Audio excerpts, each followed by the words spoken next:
Good morning, everybody. Please be seated.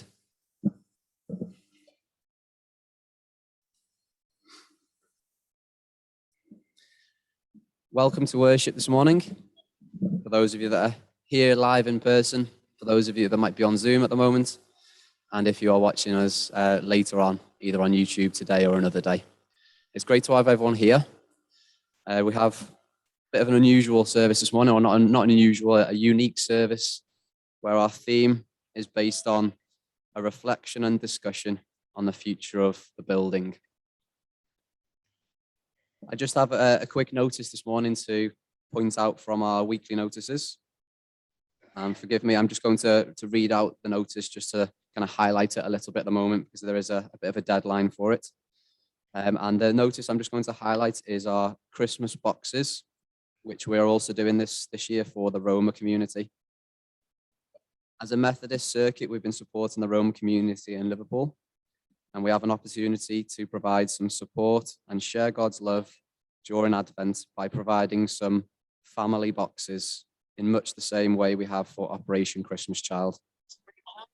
It would be great if we could provide shoe boxes or similar with toys, treats, gloves, hats, winter socks that can be distributed to a family.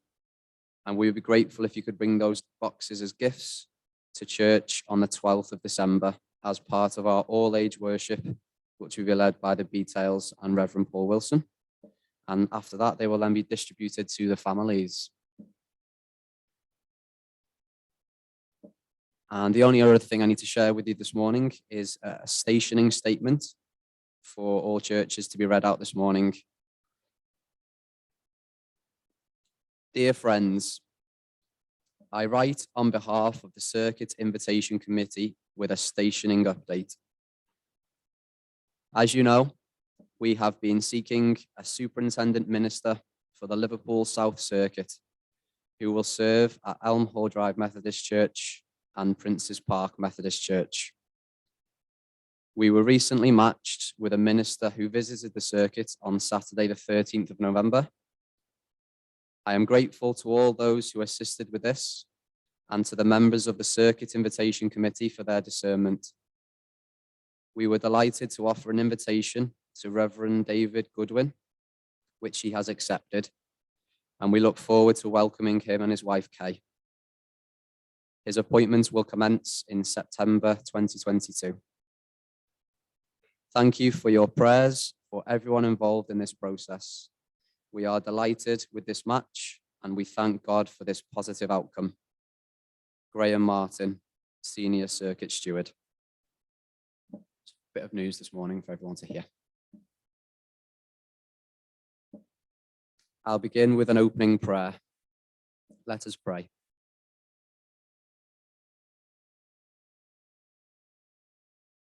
Lord Jesus Christ, we acknowledge you as our Savior and King. As we worship you this day, help us to understand a little more of what that means, so that we may live our lives in fullness of joy and in a way that is pleasing to you. Amen. We will now sing our first hymn, At the Name of Jesus. Please stand if you are able to.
To receive a name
Today is the Sunday, the last Sunday of the ordinary season before we start the Christian year all over again. And we end the Christian year as, in fact, we almost begin with the thought that Jesus is King. Everything about this service is under the lordship of Christ. The kingship of Christ. He is Lord over his church. He is Lord over Elmhall Drive. So let us pray. Jesus, while we acknowledge you as King, we know that you are a king unlike any earthly king. A king unlike any that we could imagine. When we think of kings, we think of power and privilege, trumpets and fanfare, palaces and riches. And yet you left heaven to meet us, your creation on earth, choosing a stable over a palace and a cross in death. You are a king who invites us all to come as we are, whether rich or poor, busy or hassled, lonely and bored, happy and joyful, of every nation and of every tongue and tribe and people. You are always happy to see us, even in our reluctance, always anxious to speak to us, to remind us of your great love for us. And knowing that you love us, we bring our confessions to you. For the times we have placed ourselves above others and above you. For the times we have abused our positions and bent the rules to suit ourselves. For the times we have looked down on others.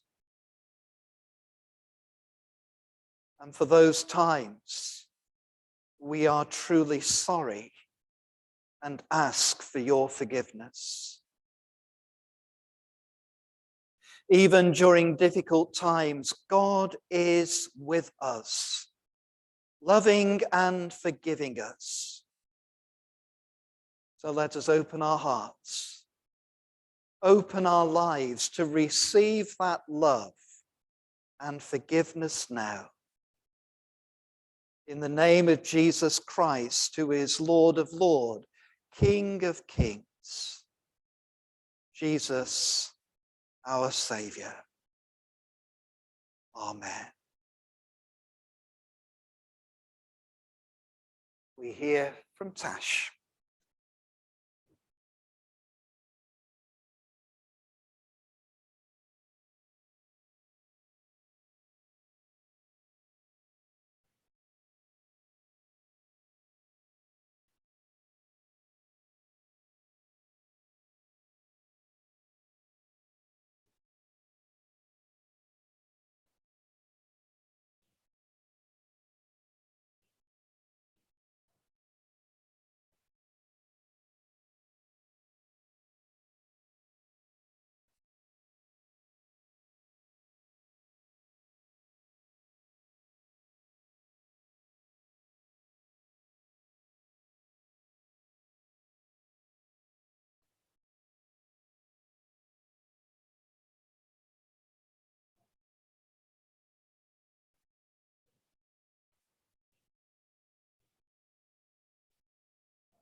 That if any child wants to go out, I believe that Janet is prepared, or someone is prepared to look after them.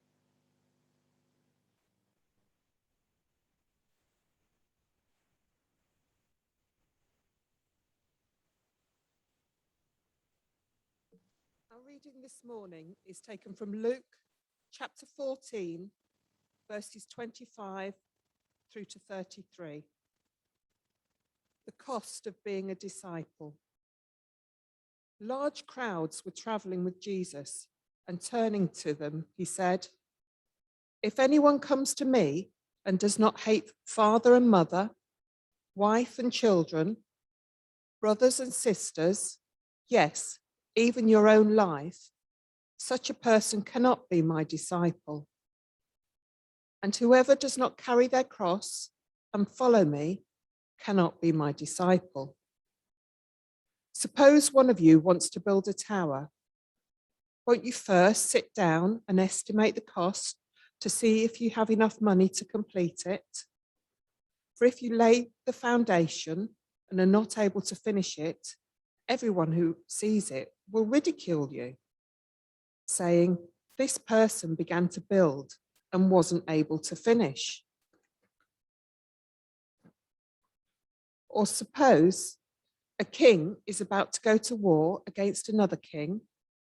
Won't he first sit down and consider whether he is able with 10,000 men to oppose the one coming against him with 20,000? If he's not able, he'll send a delegation while the other is still a long way off and will ask for terms of peace. In the same way, those of you who do not give up everything, you cannot be my disciples."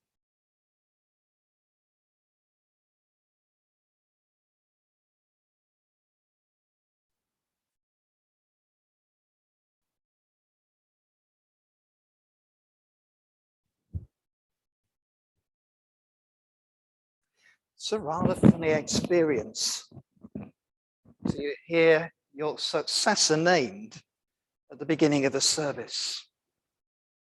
But I'm absolutely delighted that David and Kay will be coming to minister to us.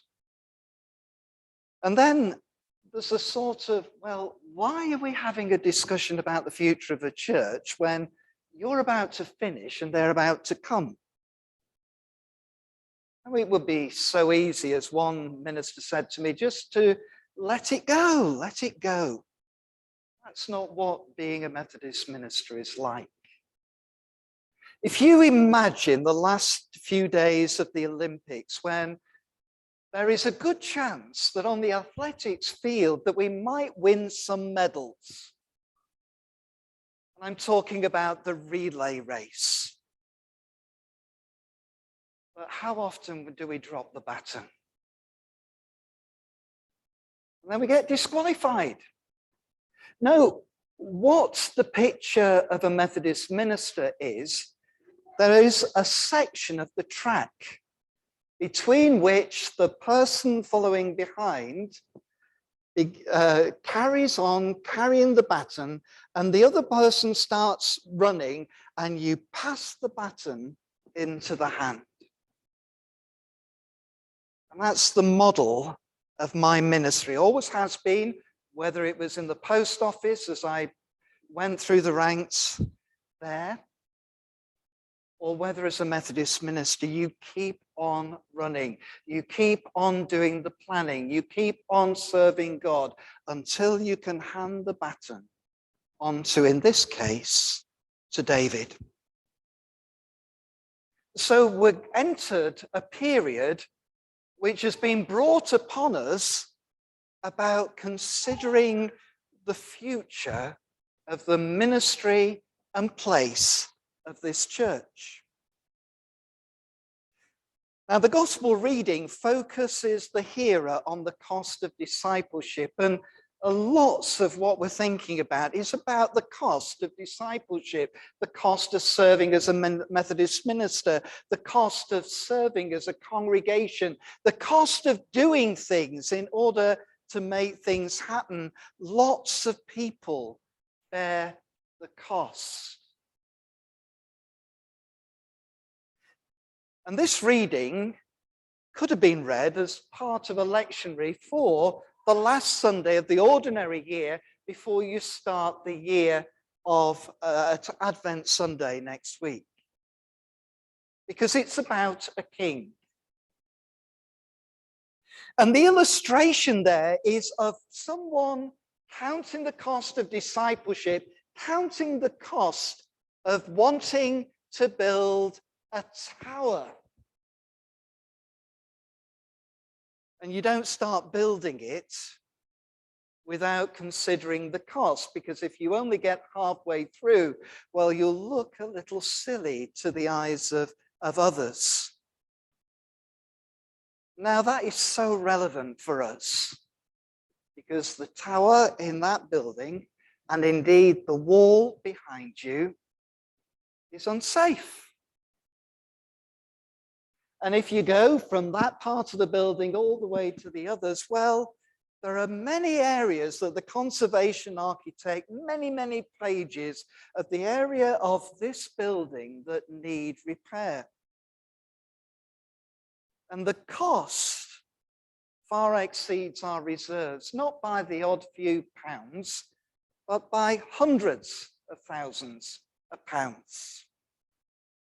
And grants are unavailable for maintenance work, only for new innovative missions. So over the last few months, we've begun to think about the options before us, and Andy will go through them and take the opportunity for discussion. And when the presentation stops and the discussion starts, we will no longer record the service. It will be paused so that anything that you say is bound by this area and those who are presently watching on Zoom. And it's important for us to hear what you think, because on the 10th of December, Andy and I are meeting the director of Methodist Property and a lawyer from the trustees of Methodist Purposes. Because as a local church, we act as the managing trustees of this complex set of buildings on behalf of the Methodist Church of Great Britain, and must seek their approval for anything we decide to do. But the cost of this building, cost of doing anything, is much more than money. I'm just a baton carrier. My ministry starts and my ministry finishes in this place. But you've been here, for some of you, for generations. It's where you've celebrated marriage and baptism. It's where you've given thanksgiving for those that you love. It's where you have been nurtured in the faith. It's where you've grown up in the faith. It's even, for some of you, where you came as part of METSOC, and you've been here ever since. And all of that is bound up in the decisions that we need to make. See, it requires careful stewardship of resources to go through the change that we are likely facing and living for the future. And it's more than monetary, it's more than bricks and mortar, it's flesh and blood. It is memories and futures. And whatever we do can't lie on a small group of people. It's got to involve everyone. And just in case you're asking, David fully knows what we're going through.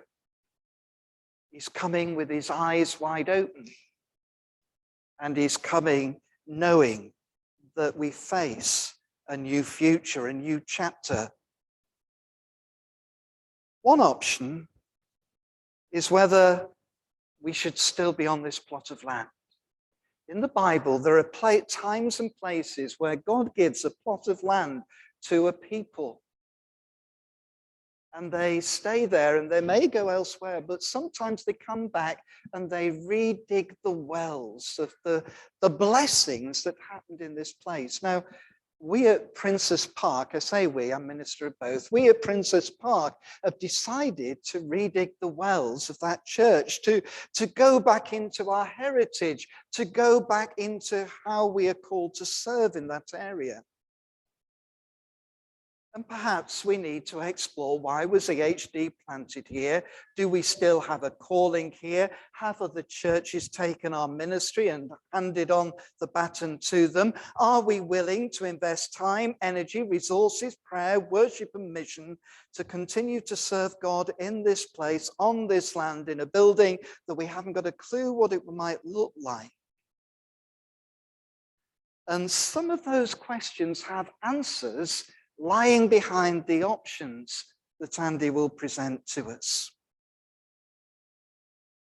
So today, in the context of worship, is your opportunity to reflect upon them. But I have to give a rider. The church council are the managing trustees of this property. And possibly in our meeting in January, hopefully in our meeting on January, we might make a decision under the guidance of experts, the Methodist Church, and above all, God, having listened to what you have to say to us.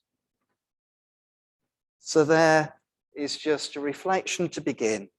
And I hand over to Andy, our senior steward, who will guide us through the rest of this time.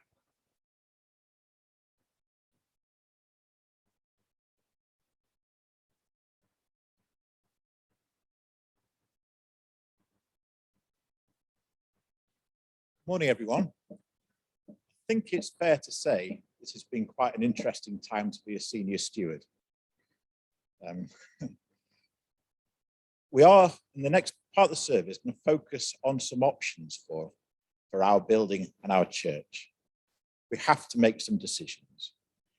And I'm going to show you a few slides, which will hopefully provide, first of all, a bit of context, answering some of the questions that have been raised previously, perhaps, by people about why didn't we do something in the past.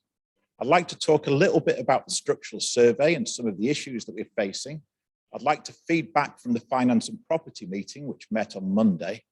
And then I'd like to talk through the process we're going through and then some of the options that have emerged from discussion so far.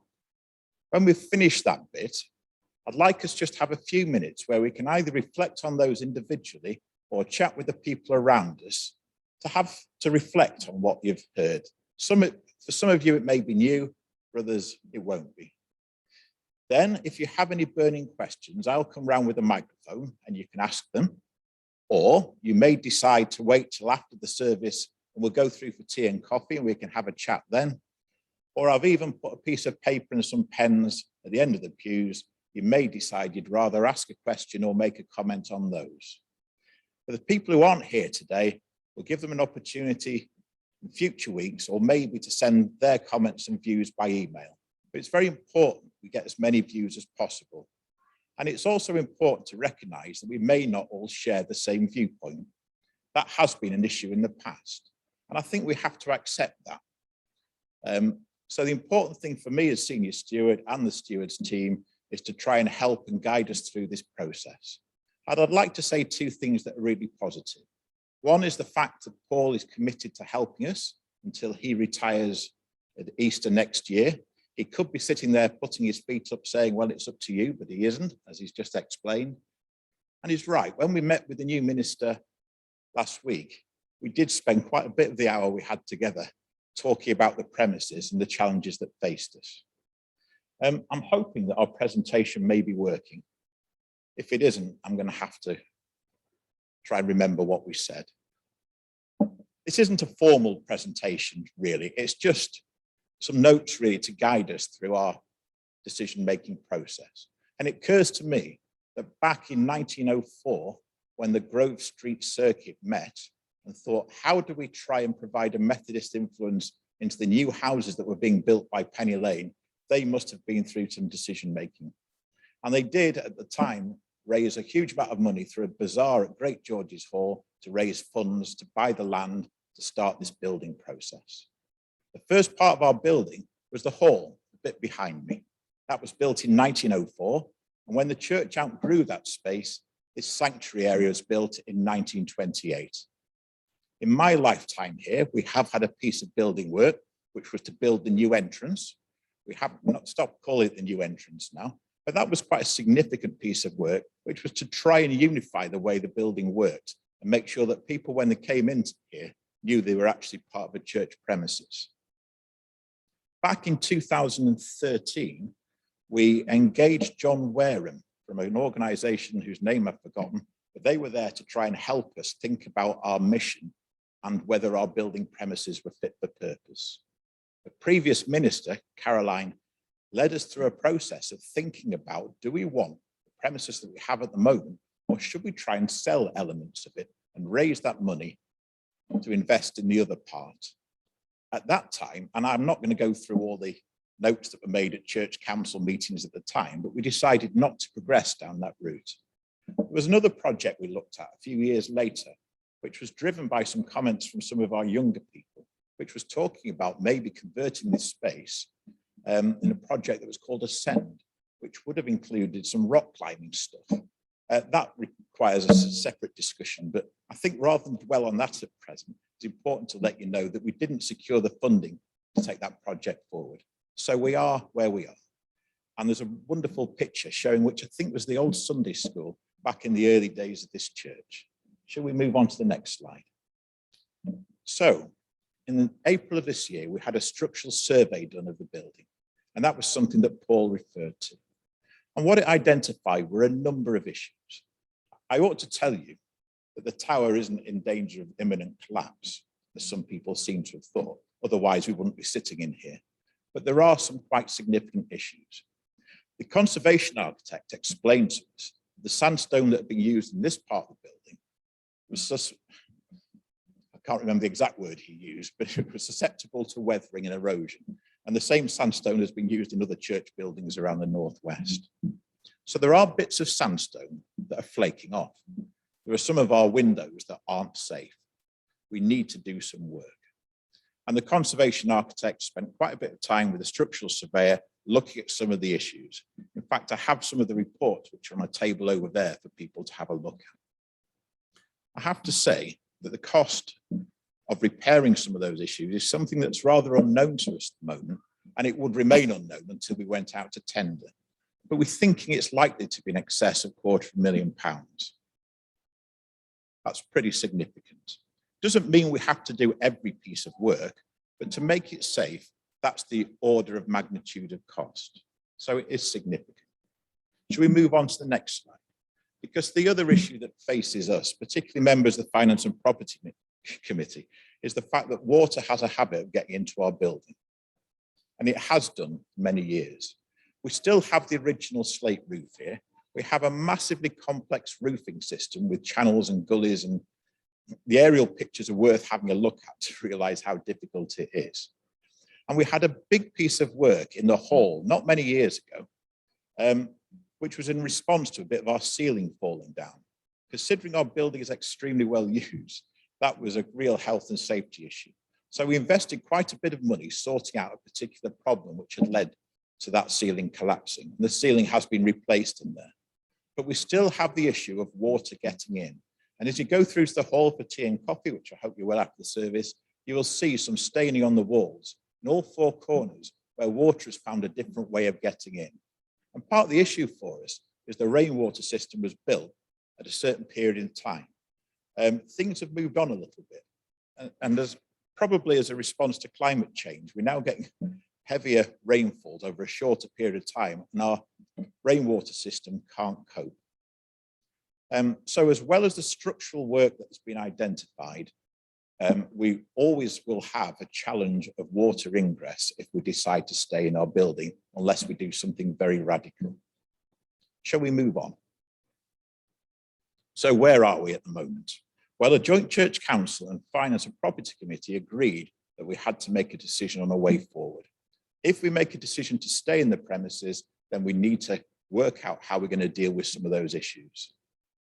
And the agreement was that the Church Council in January would come to a decision, and that we, as stewards and minister, would try and spend the time in this part of the year and early part of next year trying to discern God's will for this church and try and get some feedback from you as members of the congregation. Letters have been sent out, and we will send out another one following the meeting today. We've had prayer meetings on a Saturday morning, following which there have been some very useful discussions. Conversations have been happening on a one-to-one basis and continuing, and we've had a number of options that emerged from those discussions which we'd like to explore. So if we could just move on, these are the main options. I tried to think of an image to match these options, and that image could mean many things, but I thought, here we are looking to God to try and work out what our purpose may be. Here are the discussions or the things that have been raised so far. It has been suggested that we as a congregation could simply cease to meet, we could sell our building, and we could all worship in different Methodist or other churches in the area. I have to say, not many people have favoured that option to date. We could decide to join with another Methodist church in a joint project. And there are one other church that's considering its future at present. We'll expand on this in just a moment. We could enter a partnership of some description with a local Anglican church, St. Barnabas Penny Lane Church being the standout option. Or we could look for a developer partner to try and construct a smaller church premises on the site. And again, we'll explore that in a moment. We could go back to that thought a few years ago and sell part of our premises to try and fund works for the rest. And we have had an offer, which I'll explore again in a moment. Or we could sell our premises and try and either find new premises that we could either rent or buy. So those are the options that emerged so far from discussions, but there may be others. Please feel free, if something's in your mind at the moment you'd like to share, there will be an opportunity a little later. So let's look at those options in a little bit more detail. I'm ignoring the first option because I can't think of a slide or anything else to say, other than if we sell our premises, that money will go back to the Methodist Church and we'll move on. A joint project with another Methodist church has been mentioned.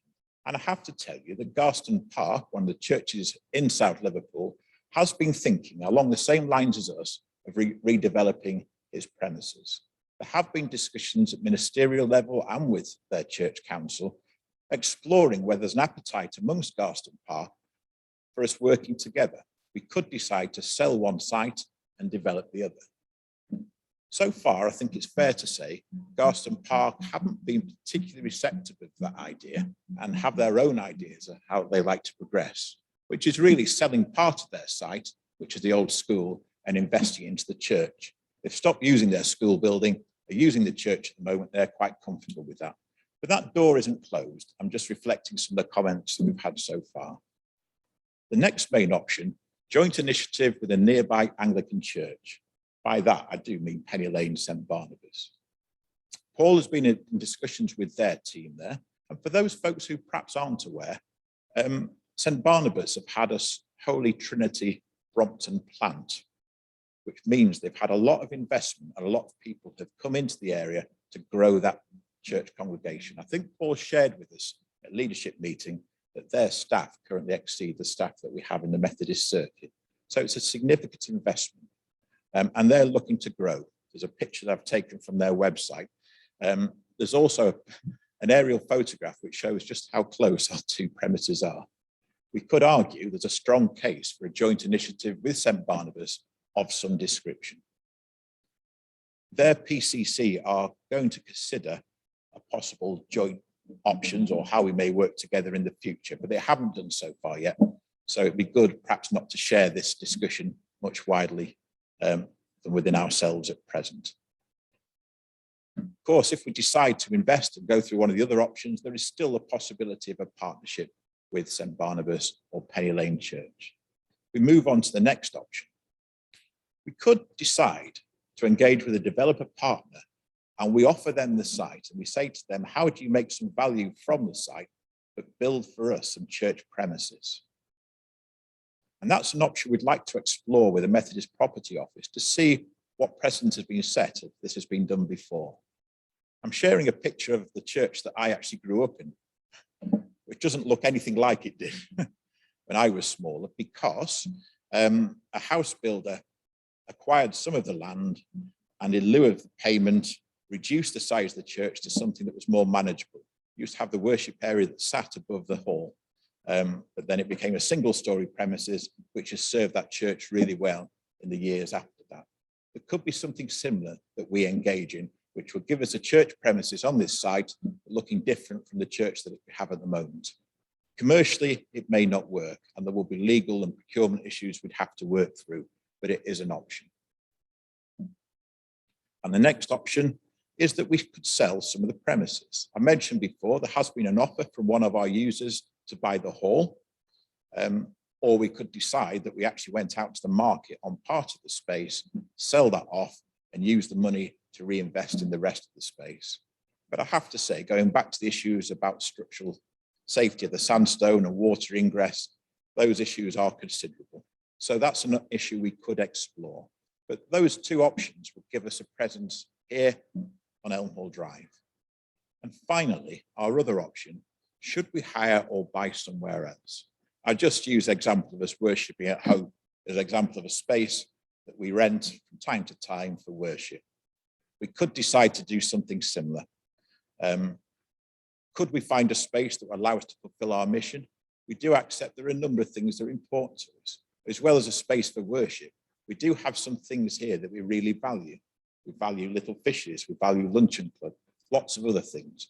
Could we find premises that would accommodate those sort of missional activities in this area? So those are some broad options. I think I've run out of slides, but there may be others. As mentioned before, I think it might be good if we could just to spend a few minutes having a chat with the people around you or sitting quietly on reflection. Then I could perhaps come round and see if there are any burning questions or comments that people have, and I'll bring the microphone with me. So two technical questions. First of all, the circuits are not managing trustees of the buildings. Each individual church has to make their own decision. That was not carried by the conference. So it's individual churches are trustees. The difference has been made that if you get down to 12 people, then the circuit can close you. We're not in that position.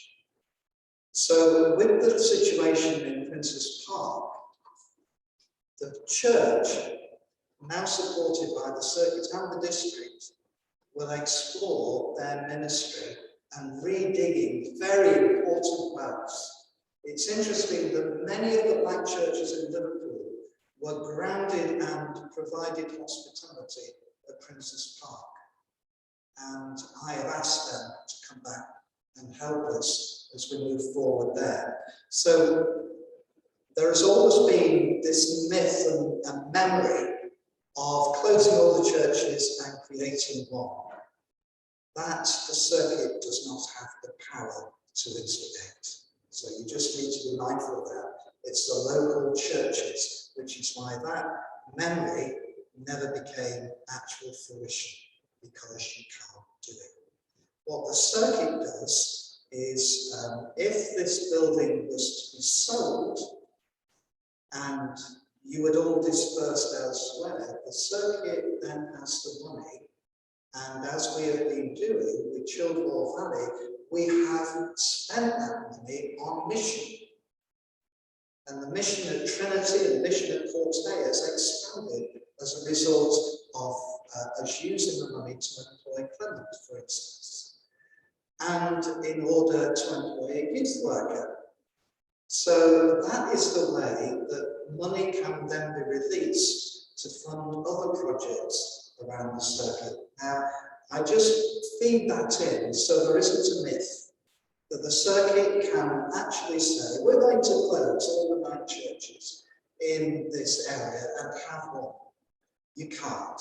It is up to the individual managing trustees of all the individual churches. So I think the circuit, via me, is having conversations with Gosford Park, and we will see how that leads us forward as well.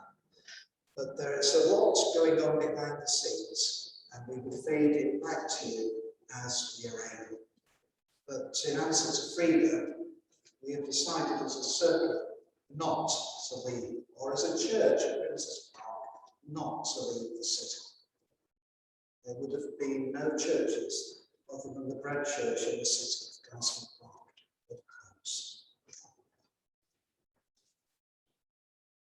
So let us bring all of our conversations together in our prayers as we continue in worship.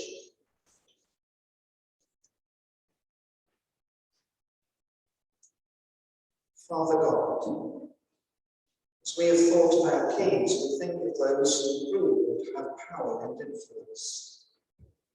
We pray for our Queen and government, politicians and those in big business. May they make wise and just decisions and remember that they are responsible to others and to you. We pray for those who are rich and famous, that they may keep in touch with reality and use their fame and wealth as for others as themselves. We pray for those who are role models, whom we and others look up to and admire. We thank you for those people who have helped us make wise decisions. May they know your love and support. We pray for all who feel that they are nobody, maybe because of lack of wealth, status, or due to an illness or disability. Let them know your healing and love through our words and actions, for everyone is of worth to you. We pray for us as a church, thanking you for the matching of David and Kay to this appointment from September 2022. During this year of transition, may they experience your peace and joy, completing the work set before them in Chester, and preparing us for the next steps in our mission and ministry. We pray for the decisions we must make about the wonderful buildings which have served this church so well over generations, a place of celebration, comfort, nurture, worship, and mission. A place of community where child and adult have experienced growth and care. As we face the issues before us, may we move forward with hope and vision, ready to play our individual part in taking the church family and buildings into the next stage. We pray for wisdom and the skills needed to bring any plans to fulfillment. May we each play our part in building the kingdom for Jesus, our King. We pray for those who need your healing presence today, for those on our prayer chain, for those known to us in our families, and the wider family of your church.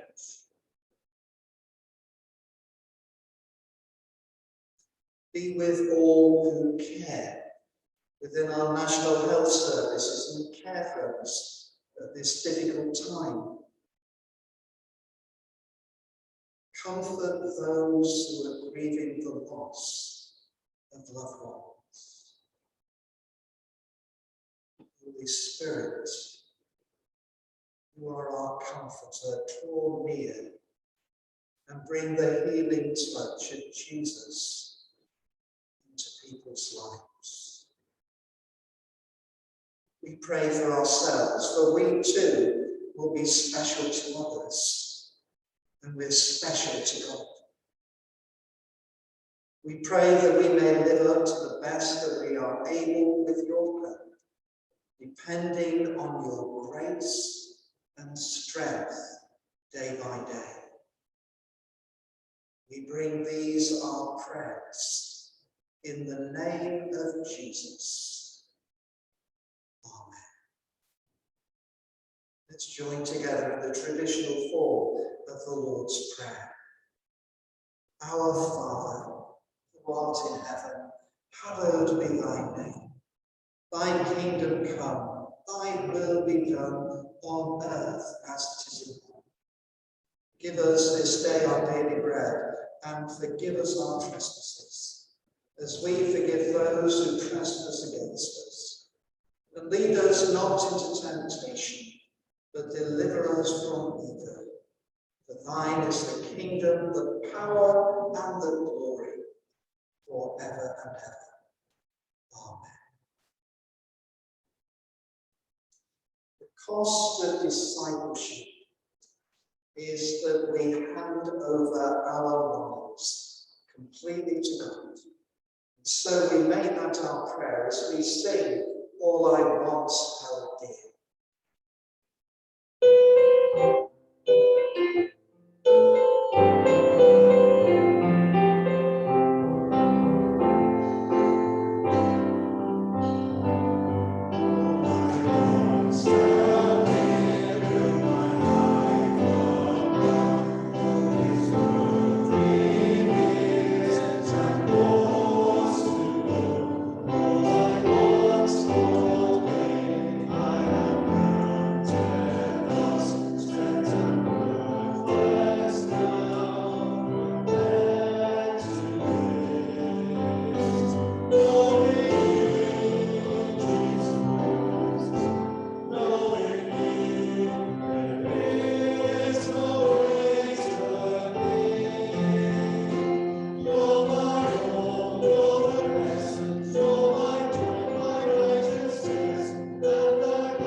prompted as I do now, because this is a major turning point in the life of this church. If in some way you are ready to take the next step with Jesus, whatever that is, I want us to sing the first chapter. And if you feel it is appropriate with you, this is a major step for me as well. I'm going to stand here and you can join me.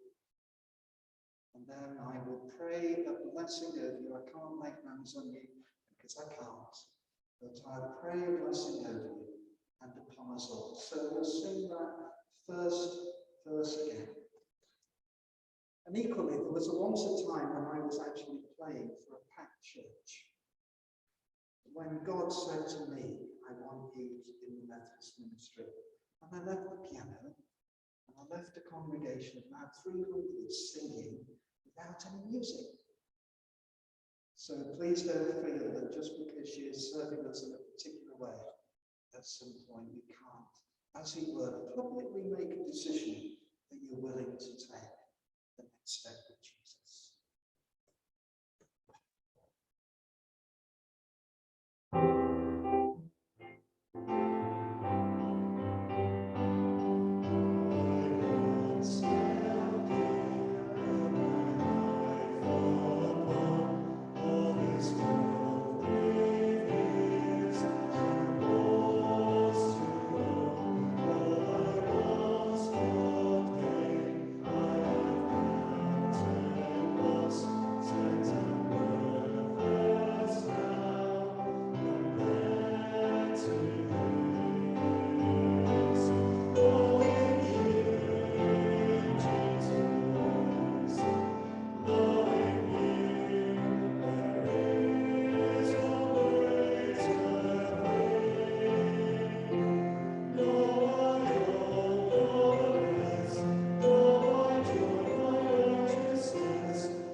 Heavenly Father, you know our hearts. Whether we've moved forward or we're just standing in our seats ready to make the next step, I ask you now, Lord Jesus, to send forth your Holy Spirit, who proceeds from the Father and the Son, to anoint us as individuals for the next step, and to anoint us as a church. And so may the blessing of Almighty God, the Father, the Son, and the Holy Spirit rest and remain with you, both now and forevermore. Amen. If you'd like a personal prayer, just have a word and I'll pray.